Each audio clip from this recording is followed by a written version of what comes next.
My 24 male, girlfriend 23 female, just broke up with me because of her work friends. Original post. I have been with my girlfriend Kate exclusively for 5 years, but on and off for 2 years before. A lot of my first happened with her. We went to each other's proms and school dances. We supported each other through tough times. I know Kate is out of my league, and I did all that I could to make her feel safe and secure. I'm in love with her and wanted a future with her. I went off to college and got a double major, and Kate went to cosmetology school. We were planning to move in with each other in a few months and talked about marriage and children. For the last couple of months, she kept making comments like, "My coworkers keep asking why I'm with you. Coworker's name thinks that you're not in my league. My coworkers want me to hang out with them and meet new people." Every time I would ask Kate what she thought, she always said that she loves me and ignores the comments, tells them to stop. But they kept saying these comments made by her coworkers. We always had open communication, talked things out. We haven't had any major issues. We argue over little things such as movies, TV anime shows, food, etc. We don't hide anything. These comments started when she got the job at that salon. She works with all women. She did not cheat or anything, no emotional affairs, no hiding locations, no secret social media. The other night, we had a nice date, had a good after date. When I dropped her off at her place, she commented that she was having doubts about our relationship and wanted to break up. I was super confused and didn't say anything. I slowly walked away. I know it was because of her coworkers, the comments they were making and pushing her to leave me. She said so in a message. Less than 4 hours later, she started calling me and texting me that she was sorry, didn't mean it, and that she loves me, and she was stupid for what she said, listening to her new friends. She was going to quit and find a different job. She stopped talking to her friends and coworkers. I have not responded to anyone. I'm conflicted. I love her. I have a ring being made for her. Money saved for a house for both of us. We share 85% of our friend groups. The rest are from our jobs. Most of her shared friends have now heard about the breakup and seem just as confused as I am. For some of the messages I have received, it looks like she told them the truth, that her coworkers started to give her insecurities about her relationship, and she stupidly went with it. Her parents tried to reach out to me asking what had happened. We are very close. I have been radio silent. Luckily, I can work remotely. I left my apartment yesterday with my laptop and found a nice place with good internet to still do my job. I feel lost. I don't know what I did. I don't know how to feel. I need advice and suggestions. Now for the top of comments before reading the update. If a woman I was dating said to me she might be out of my league, let alone broke up with me for that reason, I'd never even consider a relationship with them anymore. That's so damn disrespectful, and to me, thinking like that shows that they wouldn't deserve me. I know my worth, and so should you. Shifting the blame just makes it worse. Either they are weak or they wanted to believe said coworkers. Either way, I'd never trust them again. I am having a really difficult time with a group of catty women telling someone that anyone with a double degree is not in their league. Makes you wonder what their partner's professions are. She was going to quit and find a different job, stop talking to her friends and coworkers. This won't work because no matter where she goes, there will be people there. If she is so easily swayed by random people and listens to them more than the history of her 7-year relationship with you, her changing her location isn't going to help. My coworkers kept asking why I'm with you. Coworker's name thinks that you're not in my league. My coworkers want me to hang out with them and meet new people. She is attributing this to her coworkers, but she obviously feels the same way or she wouldn't be mentioning it. I would never repeat that shit to my partner, ever. What would be the point? It would only make them feel terrible. She feels this way but is too scared to say it, so she blames it on her coworkers. Could you imagine coming home to her and repeatedly telling her that your coworkers think you're too good for her? Who tells their partner that shit? So unnecessary. She wants to break up with you and has been pussyfooting around it. Now she finally did it and she regrets it. not because she still wants to be with you and thinks that she made a mistake, but because she is afraid of the unknown. She's been with you for so long she doesn't know how to move forward without you. She kept repeating all that hurtful shit her coworkers were saying and bringing it up over and over because she was trying it on for size. She was inching closer and closer to breaking up with you until she finally did it. Let the breakup stand. I know it's painful, but I think this is already over for her, and it's just fear and anxiety keeping her with you at this point. In my experience, you'll have at most a tumultuous, hurtful year or two with her, and then it will end badly anyway. Save yourself the time and torture. She obviously feels the same way or she wouldn't be mentioning it. I reckon she was fishing. She maybe wanted something akin to, yeah, you are, maybe we should go our separate ways. But instead, OP handled it like an adult and put the onus back onto her. Ever since, it's been a ticking clock until the confirmation bias from her coworkers gave her the courage. I expect OP's ex is just what a salesperson would call an easy mark. I imagine it's why she came crawling back after 4 hours. As soon as anyone other than her coworkers got wind of it, the validating circle jerk stopped and she panicked. I don't necessarily think getting back together would lead to the exact same issue down the line. I suspect friends and family have brought her down a few pegs. But OP and X are clearly in very different places in terms of maturity, and that may manifest in equally damaging ways. Given OP is clearly ready for more, I don't think it would be fair or right for him to hang around for an indefinite amount of time for his ex to catch up. Now for the updates. Update 1. Quick update. After I posted, my boss sent me an urgent message asking if we could do a Zoom meeting. I accepted.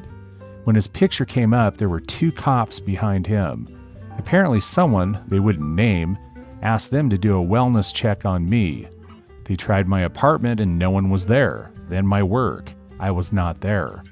My boss knew that I was actively working remotely and called me. I had to explain I was alright, just had my phone off due to the drama. I'm also supposed to go to her parents' house tonight. Update 2. We did not have a meeting last night. I rescheduled it for tonight, Friday. Life also has a way of kicking you when you are down. I was going through my missed calls last night and I got a voicemail saying that my ring would be ready to pick up today, which is Friday. I also want to apologize for spelling and grammar mistakes. I have not been in my right mind in the last few days. Thanks for all the feedback. I will probably update tomorrow or on Sunday. Update 3. My longtime girlfriend just broke up with me because of her coworkers. They thought I'm not good enough and out of her league. Thanks for the messages and comments. It has been an emotionally draining few days. On Friday, I cleared all my voicemails and texts. I ended up with 61 missed calls, 4 from the police, 14 voicemails, and 417 text messages. I sent a generalized message to those who reached out stating that I was okay and safe, as well as need time and space while I work out some personal issues. I picked up the ring since it was already paid for, then put it in the box that I made for it. I did go to her parents' house. As soon as I pulled up, Kate opened the door and ran out. She had been crying. Went to give me a hug. I accepted, but it wasn't how I usually hug. She then tried to kiss me, but I moved my head and backed up. We went in and sat down. We sat for about 10 minutes not saying anything. She started crying and said that she was sorry. I just responded with, okay.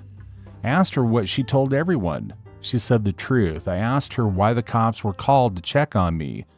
She explained that she didn't call them. After her friends found out, they tried reaching out. After none of them had heard from me in over 24 hours, they decided to call in on the wellness check. Kate used the word catonic to describe me while and after I walked away. I took a bunch of questions you guys posted. I asked her why she broke up with me. She didn't give me a straight answer. Something about people at work constantly talking bad about me and playing on her insecurities. I asked her why she kept letting that happen and not put a stop to it by setting clear boundaries. She said that she tried and it would work for a day, but it would go back to the next. I asked if she saw value in me as a person or in our relationship. She said that she does in both. I asked why would she break up over something a random stranger said about me. She said that she was sorry and it was a dumb mistake, paraphrasing. I asked how did they know about me or our relationship, and how much did you and they talk about me? The ladies at the salon overheard Kate talk to some of her friends or customers while she was working about me. Things like date, birthday parties, etc. Did she believe her coworkers were right? She said no. I then followed up with why. She said again she did not know. I asked her if there was someone else. She immediately said no. She has never cheated or even been tempted to. She offered me her phone, which I declined. I then told her how I felt. Sorry isn't enough. If she wants this relationship, she needs to prove it to me. I didn't care that her coworkers kept talking about us. It's that you listened. It isn't what they said that hurts, it's the fact that you kept listening to it and repeated it back to me. She didn't try hard enough to stop them. It makes me feel like she had to feel the same way to an extent. That is what hurt and damaged the relationship. That her insecurities are what broke my trust. I will now always think that this might happen again. She will run off at the next opportunity. She asked why, and I just talked away. I told her that at that moment, just 2 sentences broke me and made me rethink my life up to that point and the future I was planning with us together. I was growing and making moves for that future. She started crying harder, and I felt bad. The next thing that I did, I do regret. I asked her if she knew that I was going to propose soon, and she said no. I pulled out and showed her the box. I made the box as well. It has 2 buttons, one that says yes and one that says no. It has lights that will say that you will be my life partner. I set it on the table and pressed yes. The box opened and she started to cry even harder. The ring has both of her birthstones that form the shape of a completed heart, with small diamonds surrounding it, laser engraved initials and date of our anniversary. I had made it so that it could be added on to and if we had kids. Her parents were there, but were more just to make sure things kept civil. Her mom was crying and her dad looked pissed, but not at me.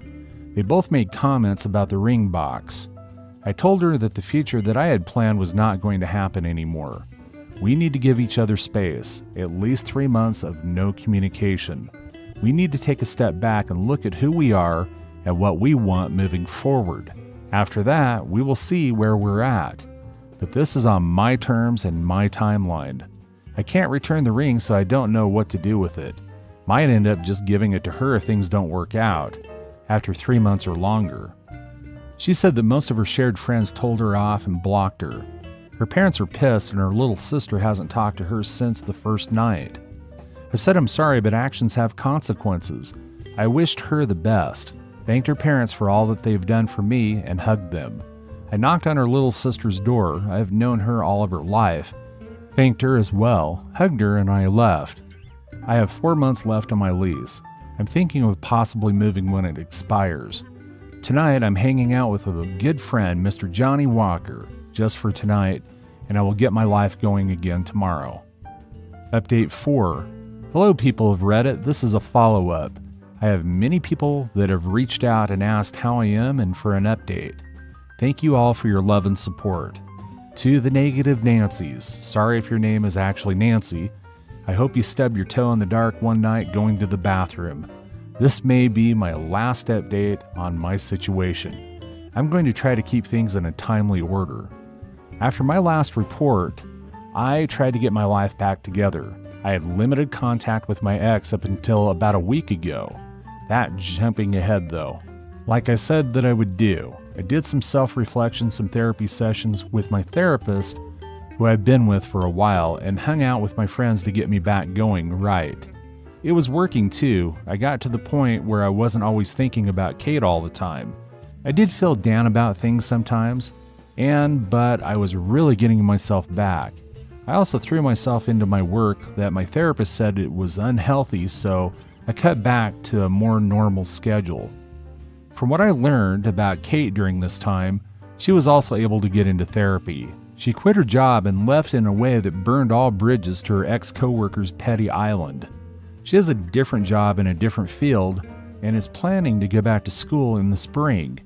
She would ask her shared friends, they did not just drop her and was there for her when she needed them, if they had seen me and how I was. They would usually just say doing well and living. I actually ran into her a few weeks after the breakup and my heart skipped. She did not look like the woman that I knew. She looked defeated and down. She was out with some of her other friends and I could tell that she was faking the smile and laughter. She did not see me. It did make me sad to see it. I still have the ring, it's in a safe spot. The box I was able to modify and gave it to another friend to use. She said that I should sell it, but I declined. So overall, things were getting better. I was still going to hold firm on the no contact, but life doesn't always happen.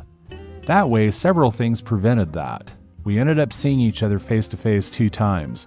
One thing, her little sisters play for school. I had pinky promised her that I would be there, and you can't break pinky promises. The second was a mutual friend's birthday. We had kept our distance, but did some small talk and blended into the environment. But things changed for me and our situation about a week ago. I still don't have much memory of that day, but this is what my friends have told me. For about a month now, I have been getting migraines right behind my eye. It would make my vision blur. Thinking it was nothing and was because of all the stress and events in my life, I ignored it. I was out with 2 of my friends, walking around talking and shopping. I wasn't feeling well, but was still having a good time out. They said we were just walking along when I slowed down, wobbled, and almost face planted. My friend caught me. I then had a seizure for about a minute. Someone called the medics and I was rushed to the hospital. Long story, somewhat shorter, they ran a bunch of tests and it turns out that I have a brain tumor. I think it's called glioma, that my docs believe they can get out. We are currently waiting for a second opinion. I'm still in the hospital and should find out soon when the surgery will happen. My friends called everyone they could, including Kate and her family. She showed up with her family. I miss them. She was the first person I thought about when I woke up and when I heard the news. We have talked very deeply over the past week. She is actually one guest I'm allowed to have. She has passed out on the uncomfortable seat and bed thing that they have. I'm not sure what we are. I still do care about her and I love her. The plan moving forward is when my lease is up, I'm not going to renew it. Her family has invited me to move in and take care of me if things go well. I have accepted their offer after much consideration. I won't be able to drive for a while. I'm honestly scared. But I have a good support team behind me. My affairs are in order for the worst case. Thanks for reading this far. I hope you all have an amazing day, week, month, year, life. Please do me a favor and tell the people in your life that you care about them, that you love them, and give them a hug for me. You never know what life is going to throw at you. Mini update. I'm being moved to a better hospital that has the doctor they asked the second opinion of. He is one of the top-rated surgeons in the area. Surgery should be happening maybe Tuesday. Things have been rough.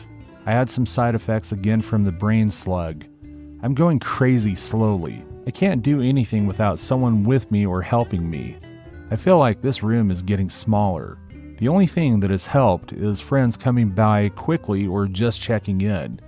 My boss has been cool. He has promised my job is going nowhere and is helping with his side of things with insurance, leave, and disability. Kate's sister made me promise I would be okay. I'm afraid of breaking that promise. Thank you all again.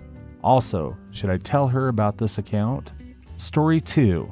Am I the a-hole for kicking my 72-year-old mother-in-law out of the house at night because she threw away my things? I, 36 female, live with my husband, 41 male.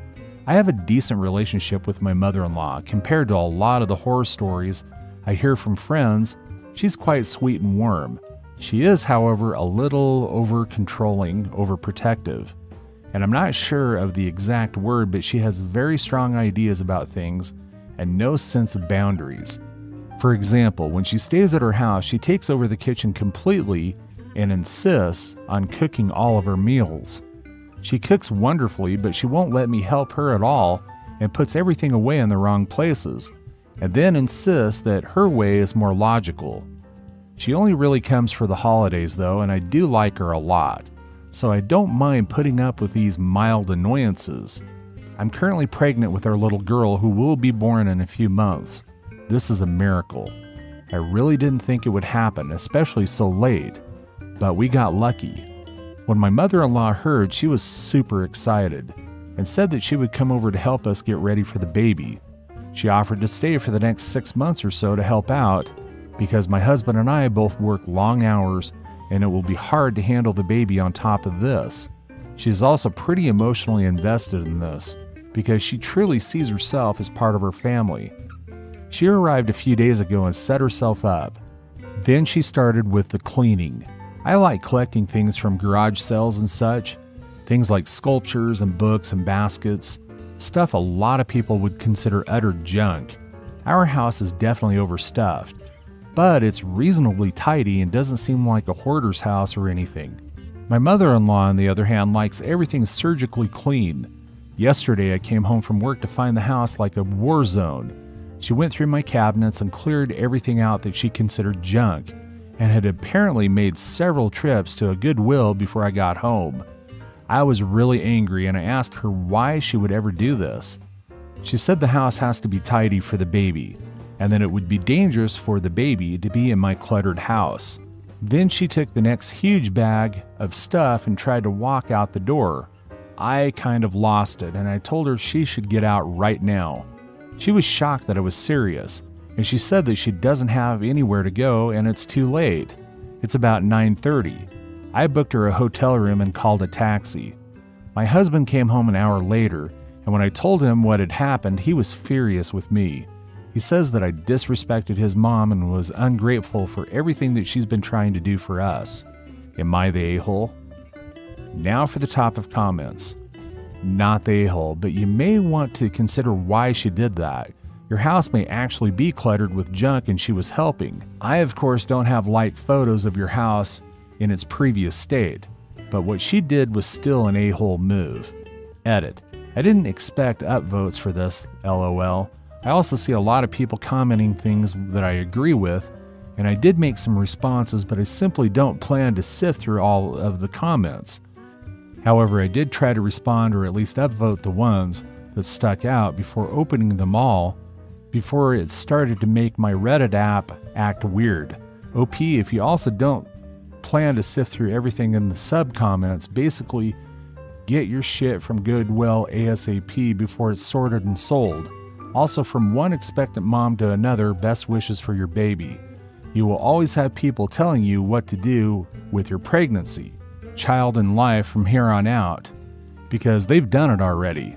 Learn to be firm on boundaries and telling people you receive their parenting advice if they try giving it to you regardless if you want to use it. It doesn't make a difference. It's not her mother-in-law's problem to fix. There is nothing to fix. If she doesn't like the way the house is, then the mother-in-law needs to stay out. The fact that you are insinuating that her house is messy or she's a hoarder is insane. It's her house.